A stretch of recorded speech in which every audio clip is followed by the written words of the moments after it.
दोस्तों, जंतर मंतर पर टॉयलेट के लिए आधी रात जो घमासान हुआ वो इस बात को दिखाता है कि लगता है कोकरोच जनता पार्टी के प्रोटेस्ट पर दिल्ली पुलिस और मोदी सरकार की रहमदिली का टाइम अब खत्म हो गया है। तो शुरुआत में प्रचार किया जा रहा था कि देखिए मोदी जी लोकतंत्र को कितना मानते हैं। अभिजीत दीपके भारत आए, प्रोटेस्ट किया, फिर प्रोटेस्ट करने आ गए और आराम से जंतर मंतर पर दिल्ली पुलिस सहयोग कर रही है। लेकिन जैसे ही सोनम वांगचुक अनशन पर बैठे हैं, दिल्ली पुलिस ने परेशान करना शुरू कर दिया है और अब टॉयलेट जैसी बेसिक सुविधाओं को लेकर भी धरने पर बैठना पड़ा पुलिस बूथ के सामने अभिजीत दीपके और उनके साथियों को। क्या पूरा मामला हुआ? सोनम वांगचुक अनशन पर है, उन्हें टॉयलेट जाना था, जो वहां पर सार्वजनिक शौचालय है। कोकरोच जनता पार्टी का आरोप है कि वो बेहद गंदे हो गए हैं क्योंकि पानी की बेसिक सुविधा भी दिल्ली पुलिस ने बंद करा दी है, ये आरोप लगाया।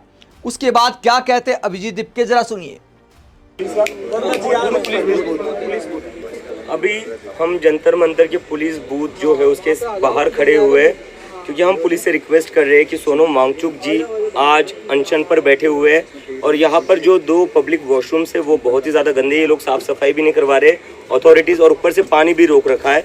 तो इसकी वजह से हमारी ये रिक्वेस्ट थी कि सोनम वांगचुक जी जो इतनी बड़े एजुकेशनिस्ट है, इंडिया के साइंटिस्ट है, one of the most recognised और रमन मैग्सेसे अवार्डी भी है, तो ऐसे इंसान को तो मतलब एक टॉयलेट, पोर्टेबल टॉयलेट तो मिल ही सकता है ना। लेकिन इसमें भी पुलिस कह रही कि अलाउड नहीं है। अब मोबाइल टॉयलेट क्यों अलाउड नहीं होता है? मोबाइल टॉयलेट का मतलब क्या होता है? तो मतलब अभी हम बेसिक राइट्स के लिए भी यहाँ पर झगड़ रहे हैं। तो अभी हम उम्मीद करते हैं कि पुलिस इसकी परमिशन देगी। भले ही हम दोपहर से इनको बोल रहे हैं कि प्लीज़ एक पोर्टेबल टॉयलेट लगाने दीजिए क्योंकि वो अनशन पर बैठेंगे तो उनके लिए पॉसिबल नहीं होगा दूर पर कहीं जाने के लिए। तो एक बस रिक्वेस्ट है हमारी कि यहाँ पर पोर्टेबल एक टॉयलेट सोनम सर के लिए होना चाहिए, जो उनका एक बेसिक राइट है। तो मुझे तो समझ नहीं आ रहा कि अथॉरिटीज़ का क्या करना चाहती है। स्वच्छ भारत अभियान का नारा देते हो, जहाँ सोच वहाँ शौचालय का नारा देते हो, और यहाँ एक पोर्टेबल टॉयलेट नहीं लगाने दे रहे हो उस इंसान के लिए जो अनशन पर बैठा हुआ है, जो इंडिया का बहुत बड़ा साइंटिस्ट है और एजुकेशनिस्ट है। तो सोनम वांगचुक के लिए पोर्टेबल टॉयलेट की मांग करते हैं अभिजीत दीपके। जब दिल्ली पुलिस सुनवाई नहीं करती तो उसके बाद क्या होता है? उसके बाद इस तरह बूथ के सामने धरने पर बैठने को मजबूर हो जाते कोकरोच जनता पार्टी के समर्थक। ये पूरा मामला दिखाता है कि अनशन को जैसे जैसे टाइम बीतता जाएगा, मोदी सरकार पर दबाव अब बन रहा है क्योंकि सोनम वांगचुक की अगर सेहत बिगड़ती है तो उसके बाद सेंटीमेंट इस प्रोटेस्ट को लेकर खड़ा हो सकता है। नमस्कार। शिक्षा और पर्यावरण में सीजेपी और लद्दाख के समर्थन में मेरा ये आज अनशन का दूसरा दिन है नमक और पानी पर। यहाँ बहुत लोग जुड़े हैं, आप लोग भी जुड़ सकते हैं। आप यहाँ एक दिन के अनशन के लिए आएँ तो बहुत अच्छा होगा। कुछ लोग यहाँ 3 दिन से 5 दिन का भी कर रहे हैं, बहुत अच्छा है समर्थन जताने का। या आप यहाँ ना आ सकें तो अपने राज्य में, अपने शहर में, अपने गांव में एक दिन का अनशन शिक्षा में सुधार के लिए, जवाबदेही के लिए, पर्यावरण के लिए, हवा पानी के लिए कर सकते हैं और संवेदना जता सकते हैं जो यहाँ एक संघर्ष कर रहे हैं ताकि पूरा भारत एक होकर इन बुनियादी मुद्दों में सुधार लाए, बेहतर बनाए, देश को महान बनाए। जय हिंद। इस बीच अभिजीत दीपके ने पीएम मोदी से सवाल किया है कि ठीक है, आप मन की बात करते हैं, आपके मंत्री गाड़ी में मन की बात सुनते हैं। धर्मेंद्र प्रधान का एक वीडियो सामने आया था जहां वो पीएम मोदी के मन की बात सुन रहे हैं गाड़ी में, और ये भी अपने आप में हास्यास्पद दिखाई देता है। अगर आप पीएम मोदी के मन की बात सुन रहे हैं तो वीडियो बनवाने की क्या जरूरत है? अपने पीए को बोला होगा या किसी और सहयोगी को बोला होगा कि भैया वीडियो बनाओ, मैं मन की बात सुन रहा हूँ। अब कैबिनेट का फेरबदल भी होने वाला है, कहीं टिकट कट तो नहीं जाएगा। तो क्या इसीलिए मोदी भक्ति दिखाई जाती है कि देखिए मंत्री जी भी कितनी साधना के साथ मन की बात सुनते हैं, गाड़ी में ट्रैवल कर रहे होते तब भी मन की बात सुनते हैं, एक भी मन की बात चूकते नहीं है। लेकिन छात्रों के मन की बात कब सुनेंगे? अभिजीत दीपके क्या कहते हैं, जरा सुनिए। हर रोज स्टूडेंट सुसाइड कर रहे हैं। अभी थोड़े घंटे पहले मैंने न्यूज पढ़ी, एक और नीट के स्टूडेंट्स ने सुसाइड करी है। और क्या हो रहा है? मन की बात देख रहे हैं धर्मेंद्र प्रधान जी, नरेंद्र मोदी जी मन की बात कर रहे हैं। कौन से डिल्यूजन में रह रहे हैं ये लोग? और इतने कैसे बेशर्म हो गए ये कि बच्चे रोज सुसाइड कर रहे हैं और वो प्रधानमंत्री अपना मस्त किसी दुनिया में रह रहा है, अपनी मन की बात कर रहा है। अरे स्टूडेंट्स की मन की बात सुन लो यार, उन परिवारों की मन की बात सुन लो जिनके बच्चों ने सुसाइड करी है। बोर हो गए हम 12 साल से आपका मन की बात सुनकर, पका दिया है पूरे देश को।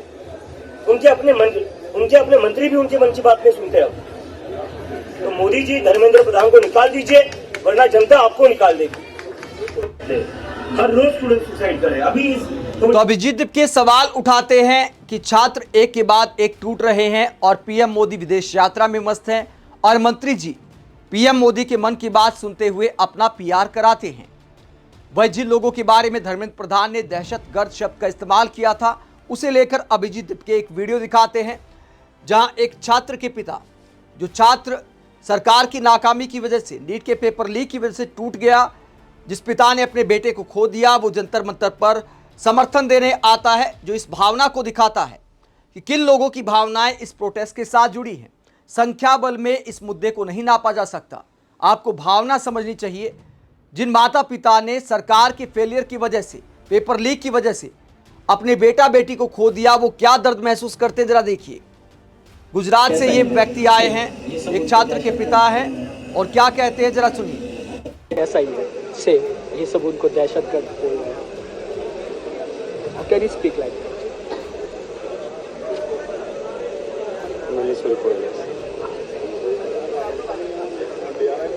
Just please take him. I'm good. Just show Kahan everybody. He's a Kahan. कितना ब्रिलियंट स्टूडेंट था, टॉपर था। अगर एग्जाम क्लियर हो गई होती ना,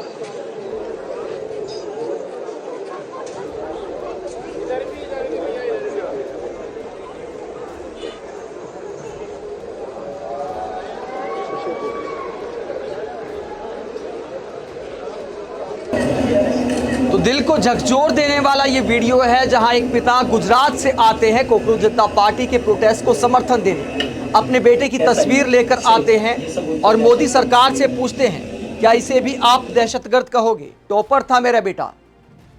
तो बहुत सारे छात्रों का ये दर्द है, बहुत सारी कहानियां सामने आ जाती हैं, बहुत सारी कहानियां दब कर रह जाती हैं जो देश के एजुकेशन सिस्टम पर सवाल उठाती हैं।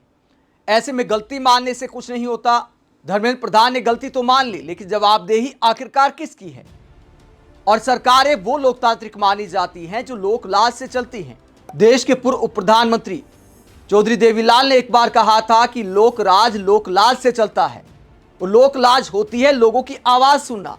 अगर जनता डिमांड कर रही है, सभी विचारधारा के लोग डिमांड कर रहे हैं, यहां तक कि मोदी सरकार के समर्थक भी मानते हैं कि शिक्षा मंत्री के तौर पर धर्मेंद्र प्रधान नकारा साबित हुए हैं, पूरी तरह फेल साबित हुए हैं। पीएम मोदी के मन की बात सुनने के पीआर से काम नहीं चलेगा। मोदी जी, अगर आप लोकलाज को कुछ समझते हैं तो आपको धर्मेंद्र प्रधान को हटाना चाहिए, उनका इस्तीफा लेना चाहिए। आप इस पूरे मुद्दे को लेकर क्या सोचते हैं, कमेंट बॉक्स में अपनी राय जरूर दें। साथ ही चैनल को सब्सक्राइब भी करें। नमस्कार।